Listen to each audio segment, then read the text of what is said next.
ایسے انہی ڈاکٹر صاحب نے ایک دوسرے ڈاکٹر صاحب کو پڑوسی ملک سے بلایا، جب بڑی بڑی کانفرنسیں ہوتی تھیں ہفتے عشرے کی، اس نے بلا کر کے لا کر کے اور بڑے چرچے کیے، ان کے بہت پبلسٹی ہوئی ان کی، ان کو لوگوں نے مفسر قرآن بنا دیا۔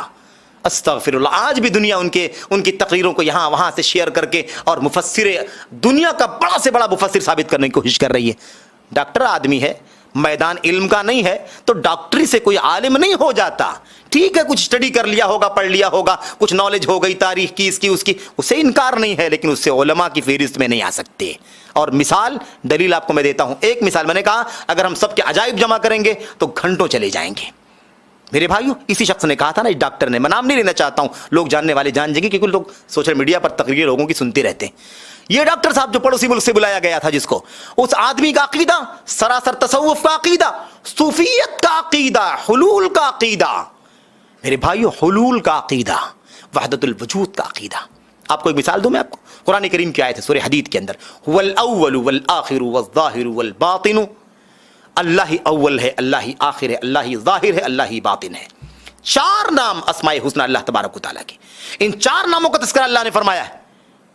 اول کا معنی حدیث کے اندر، اور آخر کا معنی، ظاہر کا معنی، باطن کا معنی موجود ہے صحیح بخاری وغیرہ کی روایت کے اندر، مسلم کی روایت کے اندر اللہ کے نبی علیہ السلام نے کیا فرمایا؟ انت الاول فلیس قبلک شیء وانت الآخر فلیس بعدک شیء وانت الظاہر فلیس فوقک شیء وانت الباطن فلیس دونک شیء۔ بیان کر دیا محمد الرسول اللہ صلی اللہ علیہ وسلم نے، اللہ کی کلام کی آیت کریمہ کی تفسیر صحیح مسلم کے اندر موجود ہے۔ لیکن یہ مفسر صاحب جو ڈاکٹر صاحب ہیں، ساری دنیا کے مفسر بنے پھر رہے ہیں، جن کو لوگوں نے بہت زیادہ اونچا اڑا دیا ہے۔ اور ڈاکٹر صاحب تھے تو ڈاکٹر صاحب کی اہمیت بھی زیادہ تھی، بلا لائے کہ چلو جیسے میں پاپولر ہوں ان کو پاپولر کر دیا جائے۔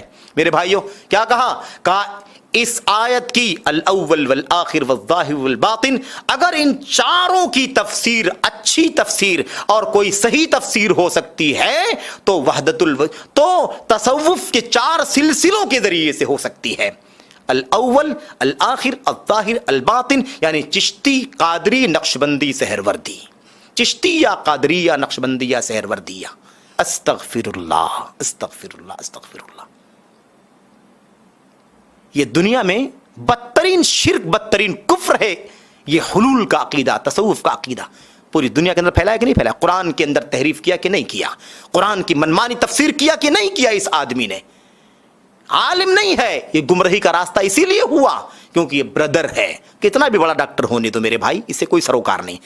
علم دین اس کے پاس نہیں ہے تو اس کی حیثیت متعالم کی ہے، علم کا دعوے دار بنتا ہے، اپنے آپ کو عالم ثابت کرتا ہے، اپنے آپ کو عالم ظاہر کرتا ہے اور ساری دنیا کے فیصلے کرتا پھرتا ہے۔ عربوں کے خلاف ایسی جنگیں ہوں گی، یہ ہوں گی، وہ ہوں گی۔ میرے بھائیوں، یہ ایران توران کی باتیں کرنے سے کوئی عالم نہیں ہو جاتا، یاد رکھنا اس بات کو۔